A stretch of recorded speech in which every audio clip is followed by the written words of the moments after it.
So, Vladika, you were a professor at Marquette for a long time. In your experience, why is it important for college students to study the Church Fathers? I remember teaching a course, one of the first I ever taught, for some Anglican seminarians. And it was a kind of overview of the first 4 centuries. We were reading Saint Irenaeus of Lyon, who lived in the late 2nd century. And one of the students, a very bright woman who was a professor actually at Berkeley as well, said, "I'm astonished at how relevant this is." By which she meant the following. We tend to think that our time and our questions are unique to us. And a very, very few of them are. But by and large, the great questions have all been asked.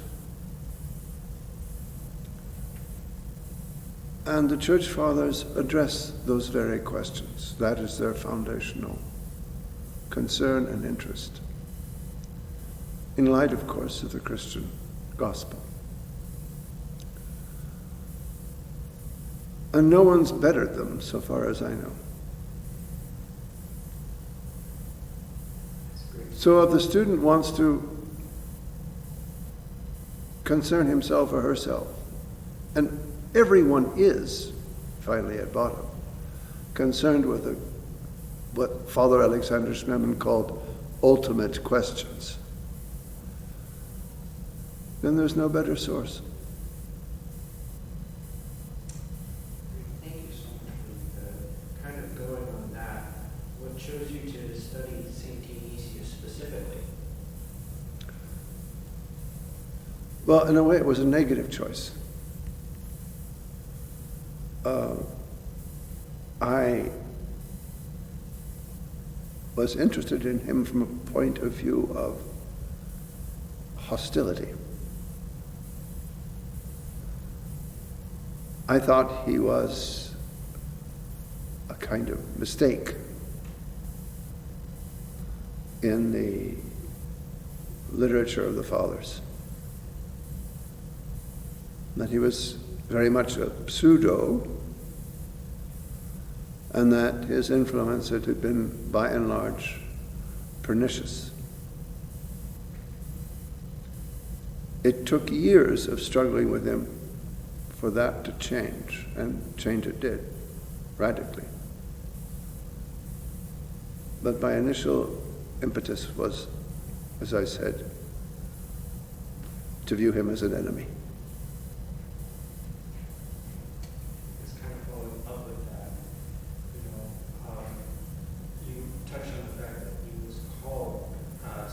Dionysius. In what way was that the reasoning? What reasoning was there for that? And then what should we make of that? Well, a little bit of background. Dionysius the Areopagite appears once in the book of Acts. It's chapter 17 or 19, I forget which, where St. Paul is making a missionary attempt on the crowds in Athens at Mars Hill, which is next to the Parthenon. It was a kind of speaker's corner. I don't know if you are familiar with Hyde Park in England, in London, but Hyde Park is famous for speaker's corner, where anyone can get up, that was the tradition at any rate, and say whatever he or she wants, except for, I think, slamming the royal family. But that one caveat aside, you can speak your mind. And much the same, I think, was the case in Mars Hill in Roman Athens. So he gets up and tries to persuade them to become Christian. And the effort fails miserably. Unlike his usually appreciative audiences, and he was generally preaching in the synagogues or in the penumbra of the synagogues of the East Roman world. His audience in this case being totally unversed in the Hebrew scriptures, couldn't make head or tail of what he was saying, with two exceptions, one unnamed and the other one a certain Dionysios the Areopagite, of whom we hear nothing for 4.5 centuries, until a body of works, sometime around 500 AD, appears under that name. And it's clear that the writer of these works knew the writings of one of the latest of the Neoplatonist philosophers, Proclus, Diadochus, Proclus' successor of the Platonic school. He even quotes him, without attribution, of course, a couple of times.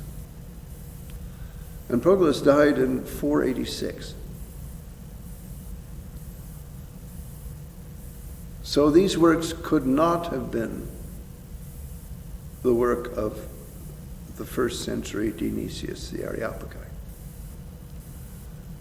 The name, in the case of our writer, is a pseudonym.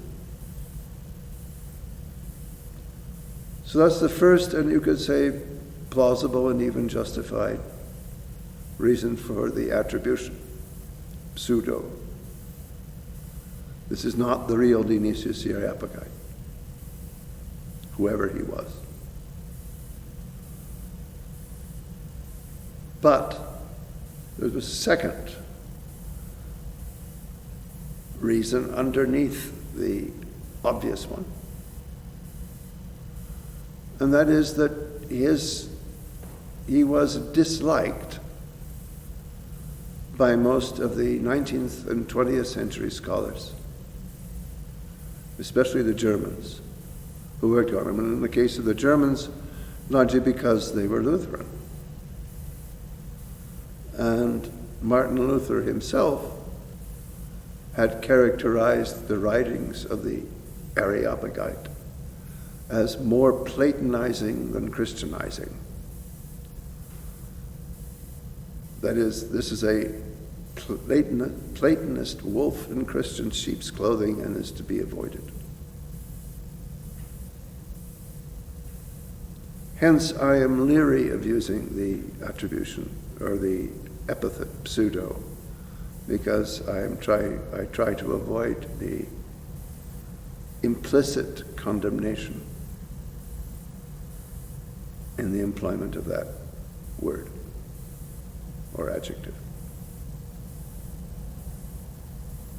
With that, you mentioned the works that you've written, and specifically you talks about the ranks of angels.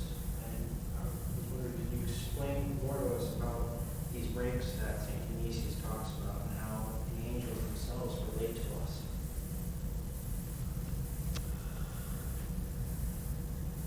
The ranks of the angels are ancient tradition.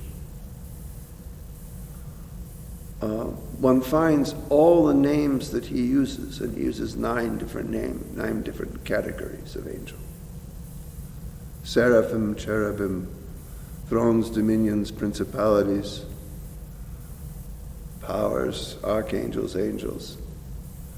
All of those appear at one point or another in Scripture, not all together.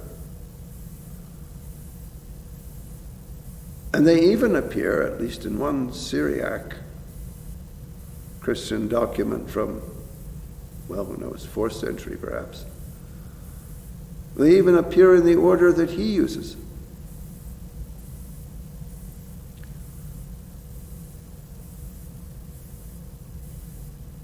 What, however, he does uniquely is arrange them in a set of 3 triads.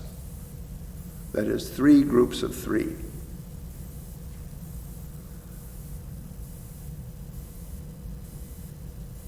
Together with arguing that the knowledge of things divine percolates down from the top to the bottom. The seraphim teach the cherubim teach the thrones teach, etc. And that is peculiar to the Dionysian system. We can come back to that. It's involved with the word hierarchy, which I know is on your list. As for angels themselves, again, this is part of the Christian inheritance, and in fact, part of the Hebrew Scriptures. So it goes back into the well springs of the Christian tradition.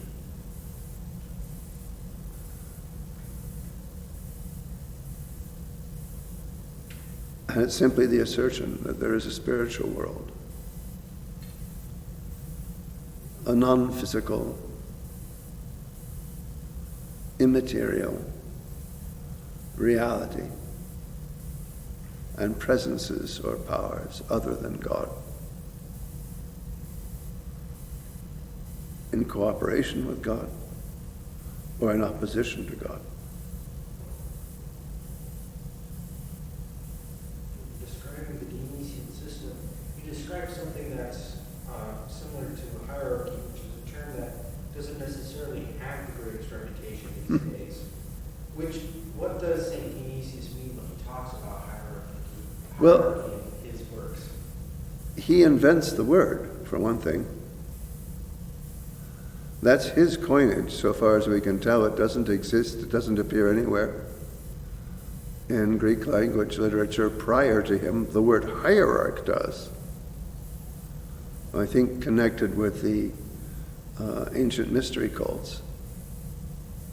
But hierarchy does not. That seems to have been his coinage. And the, shall we say, disdain or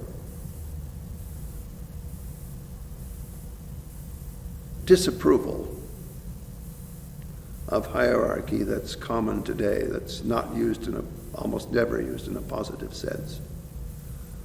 In fact, I think pretty much we can say never in our own time.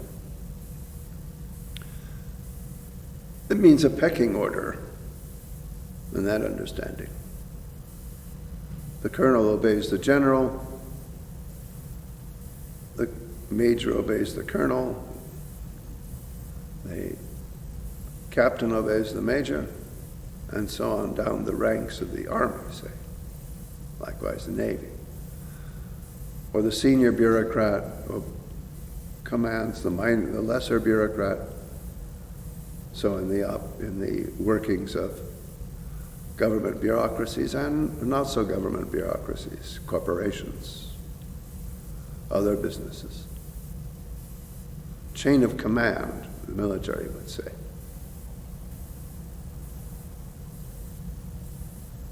And there's some of that in Dionysius, to be sure, especially in the church, where he's very keen to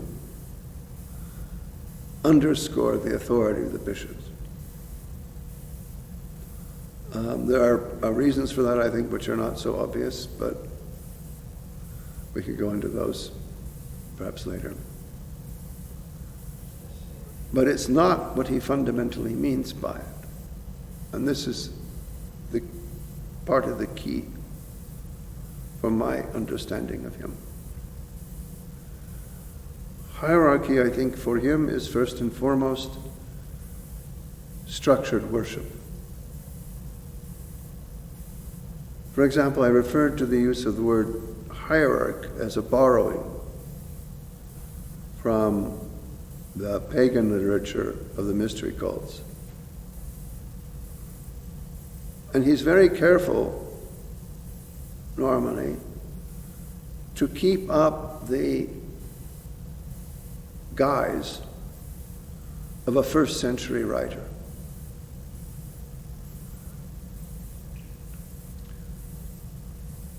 Why does he borrow that word and use it for a Christian bishop? And I think it's so because it's the closest he can come in the pagan literature to another Greek word, archiereps, which means high priest. And if you know ancient Christian literature, that refers first of all to Christ, that phrase,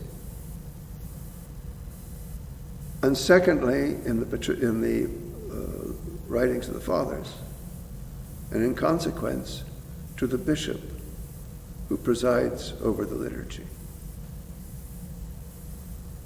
Because in the liturgy, the bishop stands in the place of Christ.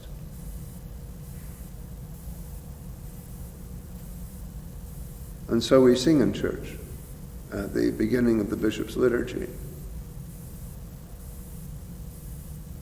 "Our Master and High Priest, Lord, protect and keep for many years." So it's a liturgical coinage. And hierarchy is liturgy, structured liturgy. I could go on for some length about this. But I should like merely to underline here that this too is part of the bedrock inheritance of the Christian tradition. It comes from, well, first of all, the New Testament in the Epistle to the Hebrews refers to Christ as high priest. That is the phrase, in fact, that it uses. And likewise, the whole epistle to the Hebrews depends upon accepting the Old Testament tradition of priesthood and high priesthood,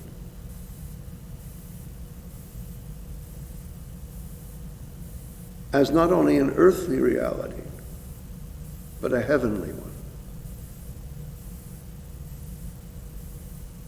And this, in turn, goes back to the book of Exodus. In chapter 25, Moses is up on top of the mountain for the second time. They've ratified the covenant, but now he goes up again and stays for 40 days and 40 nights. And at the beginning of this episode, God addresses him and says, "I wish to dwell with my people, so you shall make a tabernacle, a tent for me, that I may dwell with them, and you shall make it exactly according to the pattern that I show you." And the key question here is, what was the pattern that Moses was shown? And in our day, of course, we think, well, pattern. Surely he was showing him some blueprints. They're described in not exhaustive, not to say numbing detail for the next several chapters. But we know from the literature of the Qumran sectarians, the Dead Sea Scrolls, from Jewish literature like First Enoch or Jubilees, nearly 200 years before Christ, that by that time they understood the pattern, the phrase pattern, to mean that God showed Moses the heavenly liturgy. And the idea of the tabernacle was to reproduce on earth the liturgy of heaven. And to say that that's not relevant to Orthodox tradition is obviously missing the boat. Think of the cherubic hymn. Let us in mystery image forth the cherubim. That's how that begins. We say, let us in mystery represent, but represent does not have quite the force of the Greek, which is literally image forth. Let us be icons, images of the cherubim, meaning participants thereby in the liturgy of heaven. And this comes straight to us from our Old Testament roots.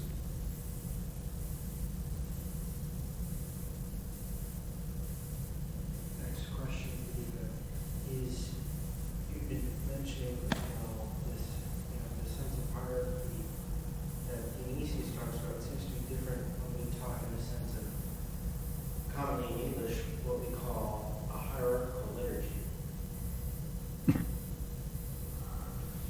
Well, the phrasing hierarchical liturgy is fairly new, at least in English Orthodox usage. When I grew up, we used the English phrase for a bishop's liturgy, which is pontifical liturgy. The pontiff not referring simply to the Pope, but to the bridge builder between heaven and earth, which is the bishop, and in the bishop, in fact, Christ.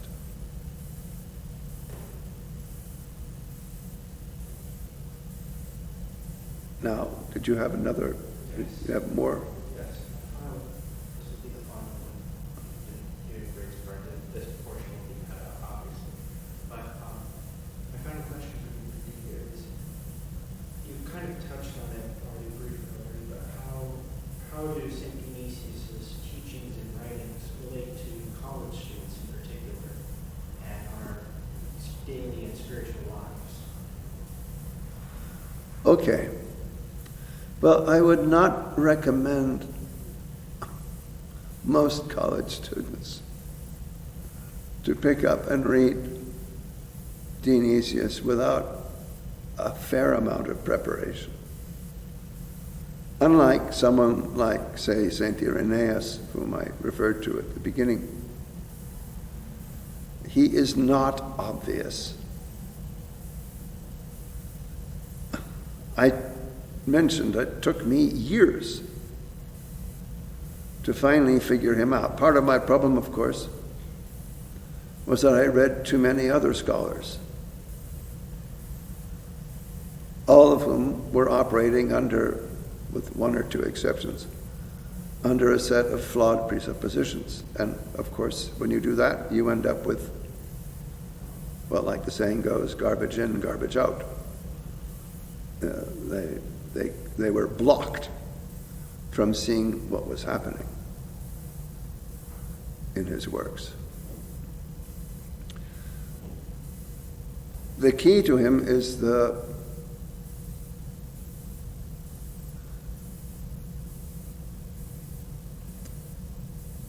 joining of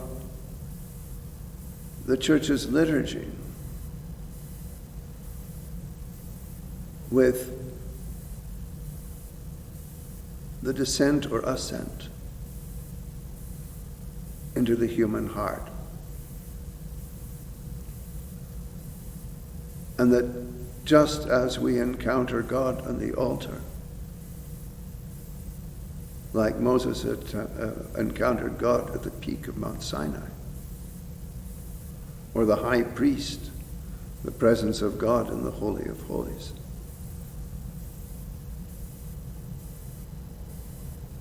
So we are called to encounter God in the innermost part of our being.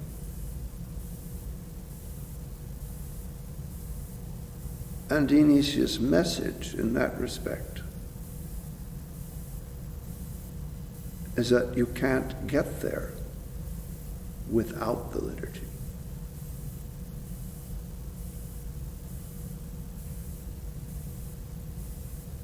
And in this respect, he is taking up a tradition already, well, over 100 years old. It starts among the Syrian monks who were replying to other monks who said, all you need is prayer. Why do you need all this priest stuff?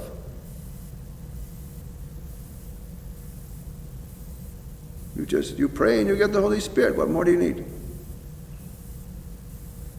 And a series of writers, which includes the great writer of the Macarian homilies, which are among the most splendid and immensely attractive and approachable works of Orthodox Christian mysticism available in the canon. I would much sooner recommend you and your peers take up the Macarian homilies before you try Dionysius. Because as I said, he's not obvious. And the language seems so strange. You have to really work on him. But their message is the same. You need the liturgy, and you need the entry into the heart. And the one supports the other. And even, in a way, shapes it. And that phrase occurs for the first time in Dionysius. He says, hierarchy, meaning worship or liturgy, stamps, impresses its seal upon its celebrants, so they become like God, that they may become like God.